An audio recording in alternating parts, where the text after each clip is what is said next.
তো কেমন আছো তোমরা? না, আশা করি ভালো আছো। আমিও খুব ভালো আছি। তো এই দেখো আমি কোথায় এসেছি, আমি মাঠে এসেছি। এই দেখো আমার হাতে কাস্তে। আমি মাঠে জমির আলগুলোতে আমি কুলেখাড়া ডগ তুলতে এসেছি।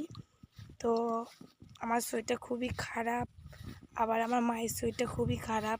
ওই জন্য আমি মাঠে কুলেখাড়া ডগ তুলতে এসেছি। ডাক্তারে খেতে বলেছে কুলেখাড়া ডগ।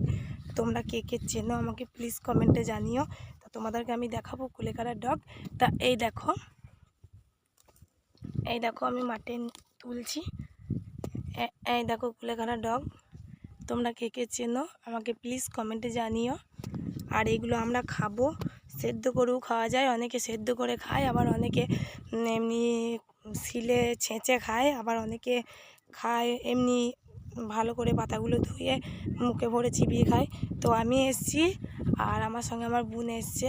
তো দেখো আমার বোনের হাতে ব্যাগ আছে, আমার হাতে কাস্তে, আর আমি কুলেখাড়া ডগ তুলছি। কাস্তে নিয়ে কাটবো, আবার বড় বড় হয়ে গিয়েছে যেগুলো, সেগুলোকে তুলবো। তা চলো গাইজ তোমাদেরকে দেখাবো।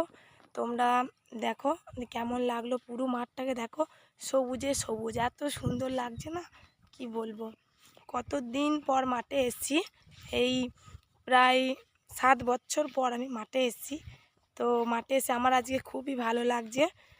তো কি বলবো, তোমাদের যদি ভালো লেগে থাকে প্লিজ আমাকে কমেন্টে জানিও। চলো টাটা।